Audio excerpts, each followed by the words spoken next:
Hi, I'm Patrick Lynch, candidate for governor of the state of Rhode Island, and I'm humbly asking for your consideration and support. Rhode Island is at a crossroads. We're at a crisis, and we need to fundamentally change the way our government works. How do we do that?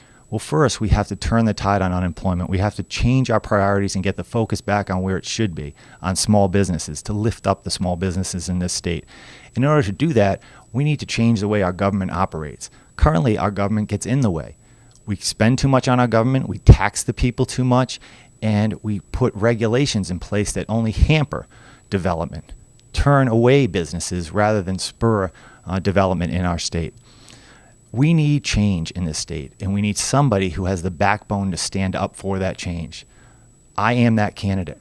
I've made suggestions that will change the way we operate as a state, and let me offer you just a couple.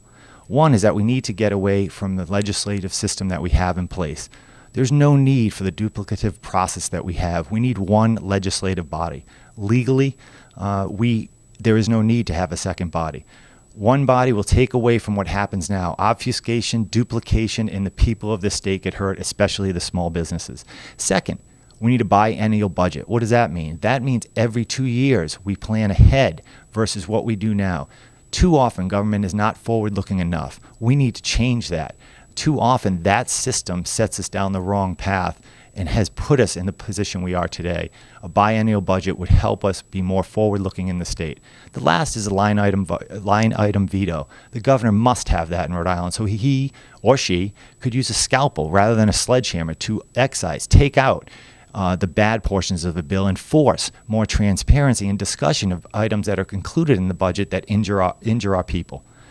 So yes, we need to talk about regionalization. We need to talk about a state as a whole, but we need to talk about the government itself, and we need to change the way it operates. I've stood up for you for 8 years as your Attorney General. Every day living with a sense of urgency, taking on the difficult fights to make Rhode Island stronger. Now more than ever, where people are struggling across this state.